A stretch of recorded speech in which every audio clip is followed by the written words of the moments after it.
Free agency frenzy on First and North. Teams can officially sign players starting tomorrow, but the first 2 days brought plenty of new deals. Hello, everyone, and welcome to First and North. I'm Cassie Carlson, joined this week by the voice of the Lions, Dan Miller. We have Brandon Cruz from Fox Milwaukee and Ahmad Hicks from Fox Minneapolis. Let's start with today's signings. After trading DJ Moore last week, the Bears bring in a veteran wide receiver, signing former Lions receiver Khalif Raymond to a one-year deal, adding even more to this Bears-Lions rivalry. Dan, we know how good he is in the return game. Since joining the Lions in 2021, he leads the NFL in punt return yards. What else will the Bears be getting in Raymond? Well, number one, you're getting a great guy. You're getting somebody that will be a locker room favorite among reporters, among fans, and among the guys that he plays with. He is just somebody who's fought for everything he's ever earned in the NFL and fought through some really difficult times, and there's a lot of respect that comes Khalif's way. And the other thing you're getting in terms of his playing ability, yes, it's the return game, which he's very good at, but it's also his ability on the gadget plays that Ben Johnson is so good at drawing up. Khalif is fast. That's one thing that I think a lot of people don't realize about him if they haven't been around him. He was one of the fastest guys on this team. I'm assuming he'll be one of the fastest guys on the Bears. Got good hands, can get deep, can make big plays, get him in a little bit of space, and he can do some things. So, you know, he's not a guy that you're looking to catch 90 balls in a year or anything like that, but he is somebody that can change a game with a big play because of his elusiveness when he gets the ball in his hands. Yeah, and the Bears need a veteran in that wide receiver room after losing DJ Moore, Olamide Zaccheaus. You talk about him being a good teammate. Amon-Ra St. Brown tweeted, Raymond was the greatest teammate I've ever had and was his locker mate since his rookie year. Darrington Evans said something similar and along those same lines. I want to go back to you, Dan, because they traded David Montgomery to the Texans last week. Today they bring in another running back, signing Isaiah Pacheco. Do you like this compliment to Jahmyr Gibbs? Well, I like the fact that he was good in short yardage situations for Kansas City last year. But if you look at some of the numbers, they've been trending down for a couple of years. You can chalk that up to injuries, so I think health is going to be significant. Do I think Isaiah Pacheco is David Montgomery? No, I don't, based on what I've seen in the last couple of years. We also don't know if the Lions are done at this point in terms of adding something to that running back room. If he's healthy, he can be what the Lions need in terms of a complement to Jahmyr Gibbs, but that's going to be the big question. And when guys start to have injury issues in this league, it's almost a prove-it type thing that you can stay healthy because your availability is so important. But his style of running is what they need. Whether or not he can be there and be available, I think, is a question most people can have. And then I think on top of that, it's okay, I can look at all these statistics from the last couple of years. Is that an indication that he is descending in his career and that his abilities are not what they were and won't get back to that? Or will health allow him to get back to some of the things that he did a couple of years ago? And if he is good enough, they'll have a new nickname for that duo in the backfield. Center, a big position of need across the entire division. Drew Dahlman, Ryan Kelly retire, Elton Jenkins released, Tate Routledge replaced, Tyler Linderbaum reset the market with his 3-year, $81 million deal in Vegas. The Bears, everyone thought they might go after him. Instead, they trade for Patriot center Garrett Bradbury. And prior to his 1 year in New England, where he obviously went to a Super Bowl with a young quarterback in Drake May, he played 6 seasons in Minnesota. Ahmad, what can you tell us about him? When healthy, he can be decent. When not healthy, he's not that good. Yeah, I'll say decent. I'm trying to be kind right now, not say too many bad things about him. I'll just say this. When he was here, the Vikings offensive line led the league in quarterback hits when Kirk Cousins was the quarterback. They could not protect the quarterback in that playoff game versus the Rams. What did they give up? 9 sacks? He was the starting center during that time. So he was not the answer here in Minnesota for the Vikings, which is why they let Bradbury walk, and they went out and experimented with Ryan Kelly last year, and then Blake Brandell, who was a guard who moved over to the center position. So, look, hats off to you guys for getting Bradbury, Cassie. I know that's probably exciting for you guys, but I just don't think he's the long-term solution. I think you guys will be on the market for a center here in another couple of years. Interesting. Definitely much cheaper than going after a Linderbaum. I think everyone thought because he played every single snap for the Patriots last year, he didn't get a penalty called on him at all last season. Everyone thought he's going to be a stabilizer in the middle of the offensive line and maybe not fully replace what Drew Dahlman did, but be a veteran and also play next to his former teammate at NC State Tate and Joe Tooney. I know Joe Tooney posted something on his Instagram of them playing together back in college, so I think he's definitely happy about the move. But availability on the offensive line has always been an issue for the Bears until last season, so let's hope that the best is ahead for Bradbury in Chicago. Ahmad, I want to go back to you. Did the retirement of Ryan Kelly come to a shock? No, absolutely not. I mean, coming into joining the Minnesota Vikings, he had a pretty lengthy rap sheet when it came to injuries, and we all knew that was something that you had to be cautious about this season. And then, of course, he missed a significant chunk of time with concussions. He sustained 3 concussions this season. I want to say he only played in 5 or 6 games for the Vikings. So the writing was kind of on the wall. I asked him midseason last year, I said, hey, Ryan, how do you feel about everyone telling you maybe you should call it a career amid all the concussions you've had and sustained and things like that? And he looked at me and said, I don't care what anybody thinks or what they have to say. He said, I'm doing what's best for me. And I think ultimately he made the best decision that was best for him and his family by choosing to retire, because as we all know, concussions are nothing to play with. Yeah, similar situation to Drew Dahlman is the belief there as well. Brandon, I want to go to you. Let's talk about the Packers a little bit. They solidified the interior of their line. They restructured Aaron Banks' deal and re-signed Sean Ryan, making him one of the highest paid centers in the league. Do you like these moves and moving on from Elton Jenkins?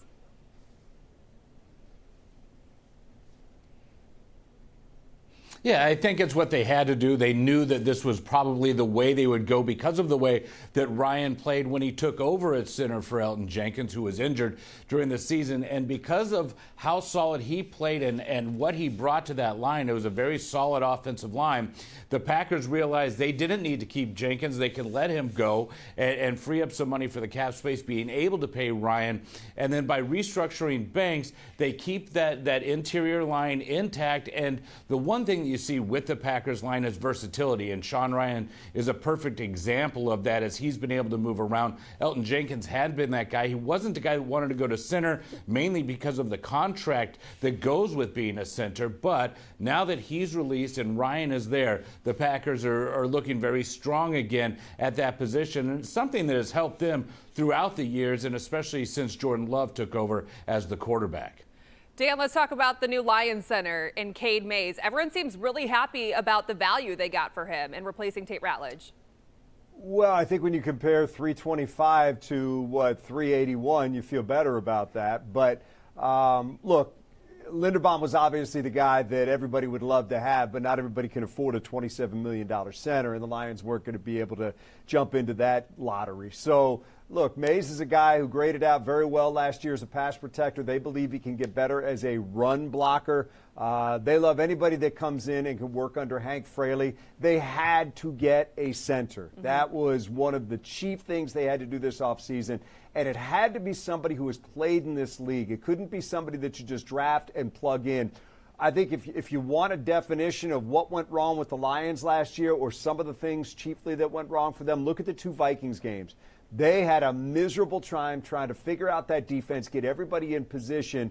That's where Frank Ragnow excelled before his retirement last year and before an injury cut short his comeback last year. So they had to get somebody in there that could get everybody into position, do the job before the snap, do the job at the snap, and do the job after the snap. And they feel like Mays can be that guy. Again, if you go by the grades and people want to throw PFF out there and things like that, pass blocker, real good. Run blocker, not as good. But I think the Lions like 6'6", 325, and what they believe that Hank Fraley and Dan Campbell can do in terms of molding him into the kind of player that they want him to be. I think they're excited about this. I think they feel like it's a step forward for that offensive line. Not done yet. Still have some work to do on that line, but it's a big piece that they had to have this offseason. Yeah, when you say not done yet, they released Taylor Decker. He requested that release. What kind of loss is that at left tackle? Well, I mean, look, Taylor was here for a long time and did a lot of good things for this franchise and went through some really difficult times. And it was great to see him be able to enjoy the resurgence and come back and win a couple division titles and win a couple playoff games.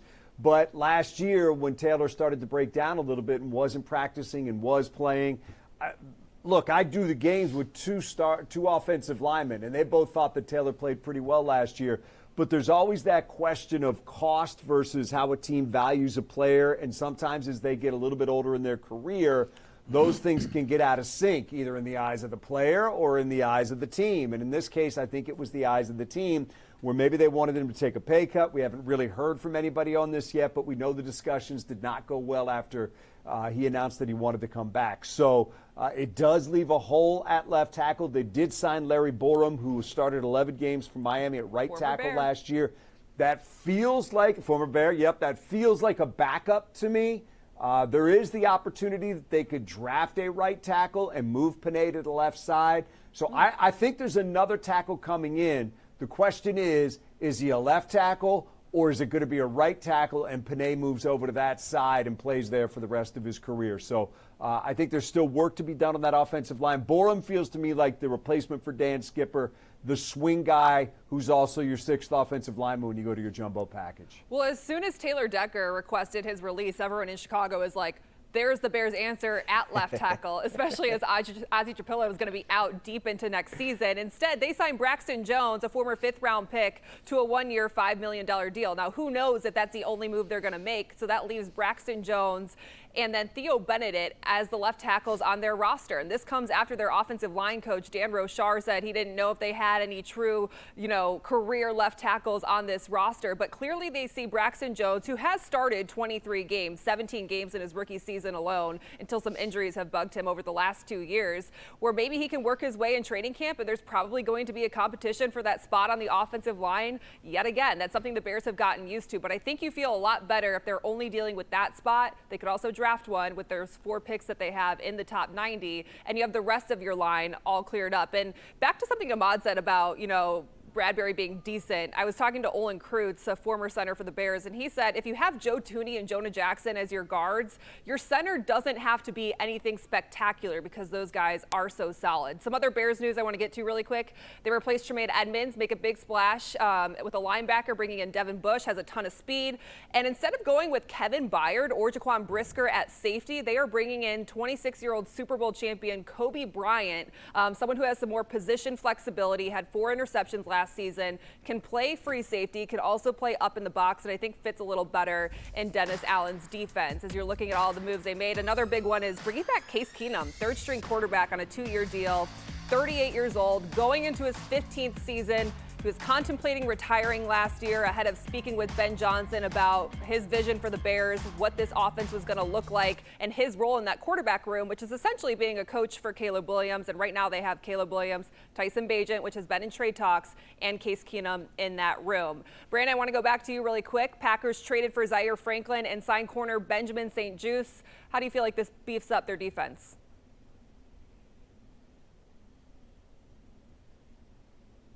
Well, it's interesting because to get Zaire Franklin, they traded Colby Wooden away, and he was one of their premier run stoppers, especially when Kenny Clark got traded to the Cowboys during the season. So it is an interesting move for them up there. And Zaire Franklin, he's 29. He's been solid with the Colts, but, he's there now to replace Rashawn Gary.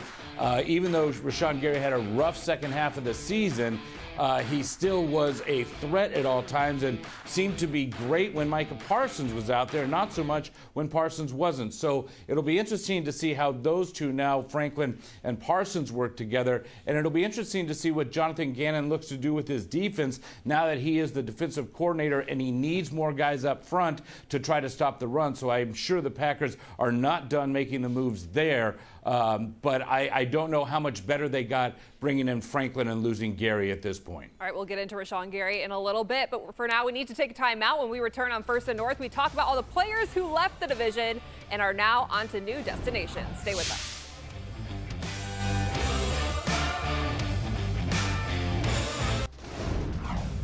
Welcome back to First and North. I'm Cassie Carlson, joined by Dan Miller, Brandon Cruz, and Ahmad Hicks. We are talking free agency, and it is a very fluid time of the year, so we are getting these deals coming in real time. So we just learned that former Bears cornerback Nahshon Wright signed a 1-year, $5.5 max deal with the New York Jets, completing an incredible story for a former third-round pick who is playing on a minimum prove-it deal with the Bears and ended up leading the entire league in takeaways last season. And one of the best players in the locker room, one of the greatest stories, now gets his payday and heads to New York to play for Aaron Glenn in that defense.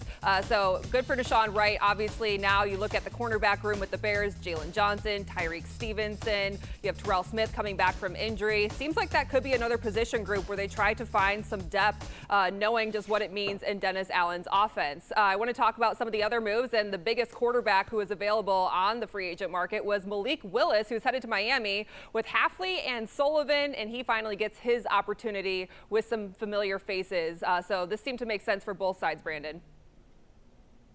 Yeah, I mean, it really does. And everybody seemed to realize the second that Jeff Hafley was hired and John Eric Sullivan had gone down as the GM, that Malik Willis was going to be their target. I mean, clearly he was the quarterback that was most sought after on the market. He knows those guys so well. And with Hafley being the defensive coordinator and seeing Willis every day as they worked up towards a game, he knows what he brings there. And then on top of it, obviously the work that he did on the field against the Bears, and whenever his number was called to back up Jordan Love, he delivered and really made a big difference in the ability for the Packers to continue to try to win with a backup quarterback. So now he gets his shot as the number one in Miami, and I think with the familiarity he has with the head coach and the GM, he has a really bright future, and the Dolphins really can go forward with him. And I think it's a big loss, obviously, for the Packers, but one that they fully expected and knew was going to happen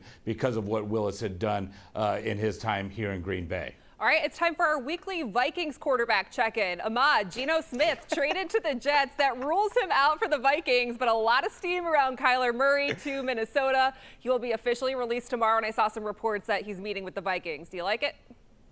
Yeah, look, I don't love it, Cassie, but I do like it a little bit more than their quarterback situation last year. But I will say this, as Malik Willis was kind of written off by the NFL world, look how he cashed in this offseason. So it kind of brings a little bit of context for J.J. McCarthy. No, I'm not saying him and Malik Willis are in the same category, but I seem to think that young quarterbacks get written off a little early on. So what maybe as the Vikings are looking for a new veteran quarterback to bring in Kyler Murray, maybe this can be the start of something new for J.J. McCarthy to have a chance in a couple of years. That being said, Kyler Murray, yes, he is expected to be in Minnesota tomorrow, according to reports. And if things go well, the Vikings more than likely will end up signing him. This is an instant upgrade to that quarterback room because you need someone with NFL experience that's done it at a high level. He's a two-time Pro Bowl member with the Arizona Cardinals and things like that. And DeAndre Hopkins, his former receiver, thinks him and Justin Jefferson would have an instant connection, along with Jordan Addison and TJ Hockenson as well. So, yes, it is a bigger upgrade than last season. Do we love it here in Minnesota? Not so just yet, but if he comes out here, wins 14 games, takes the team to the playoffs, I think the Vikings ownership will learn from their previous mistakes not to let him walk out that door without another contract. So that's where we stand right now in Minnesota. KOC's latest project. Well, Packers also lose Romeo Doubs to the Patriots. Brandon, do you expect Matthew Golden to take a big step forward this season? Yeah, I think so. I think that's where the Packers were going, especially with the way he performed late in the season. Obviously, he didn't have a lot of touchdowns. He had one against the Bears, but what they saw with him was a guy that could do what Romeo Doubs has been doing, and that's be the go-to guy for Jordan Love when he needs a completion, when he needs a first down, when he needs some big chunk yardage. He's a guy that can do it, and he's got speed. So the Packers are very happy with where Matthew Golden is and where he's going, and they knew that they weren't going to be paying Doubs what the Patriots offered, and therefore it was one of those situations where sure they would have liked to have kept him, but knew that he most likely was moving to a different place. Dan, Alex Anzalone's contract, topic of discussion all year long. He was another one we were just talking about when a player gets released, how everyone else is like, oh my gosh, he'd be a perfect fit in this system, on this team. And he was one that Bears fans were like, well, he could fit on the Bears defense potentially at linebacker. Now he's with the Bucs after signing a 2-year deal, and it seemed like his first choice was not to move on from Detroit. What do you know? No, I think he would have liked to have gotten a new deal from Detroit. He tried to get one this past season, got a little bit of a bump, but not what he was looking for. So I think the writing was on the wall that he was not going to be back here. And it goes back to what we talked about with Taylor Decker. There comes a point in a player's career, sometimes earlier, sometimes later, where it's a question of how they value you versus how they value your abilities. And again, I said it can go the other way, and it can. So Look, Alex Anzalone's a heck of a player, and just like I was talking about earlier with Khalif, he's a heck of a locker room guy. He was a captain on this team. He was a leader on this team. He was here when the Dan Campbell era began and helped see this thing through and get everybody back on the winning track and winning divisions and things like that. So Alex will be missed around here. There's some guys the Lions have lost that will be missed.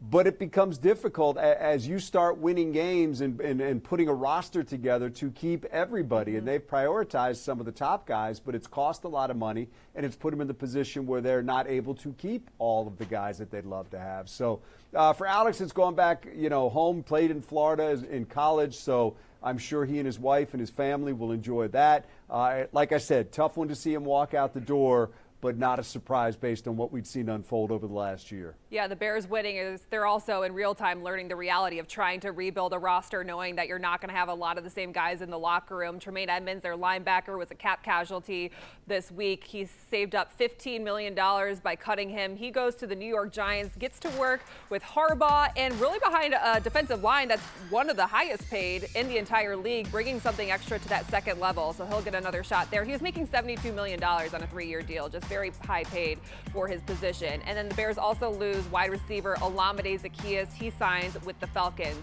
Brandon, I want to go back to you because I got to say, seeing Rashawn Gary put up his goodbye post on Instagram prematurely, then taking it down, kind of made me happy. I mean, the fact that he said his Instagram got hacked and then he put it back up after he was traded to the Cowboys, you don't usually see this type of dysfunction in Green Bay. So we know he had most of his production last year, first half of the season, dropped off second half of the season. Did you see this move coming?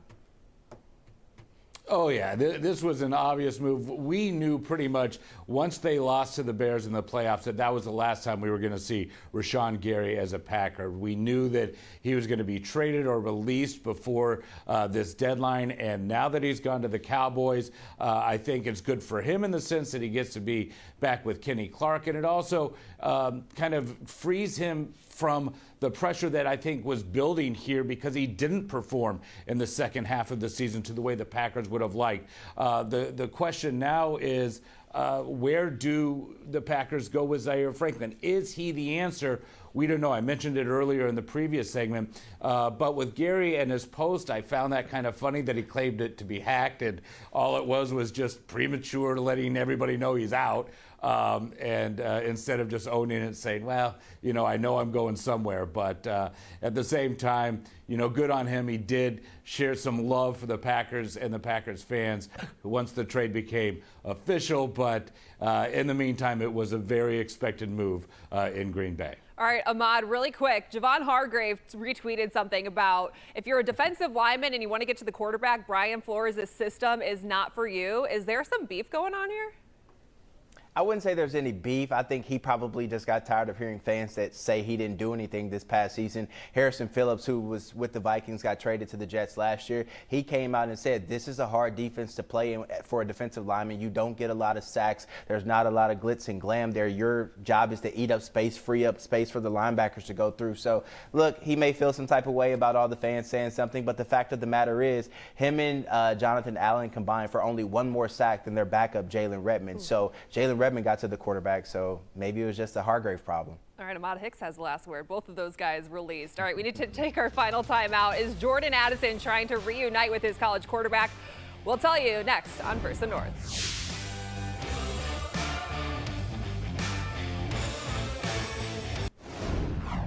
All right, time to wrap up the show. This is the time of the year where players post all sorts of things on social media and you just wonder what it means. Well, Vikings wide receiver Jordan Addison posted this photo of him wearing a Bears Matt Forte jersey. Obviously, former teammates with Caleb Williams at USC. Ahmad, any insight to what this might mean? What's the subtweet here?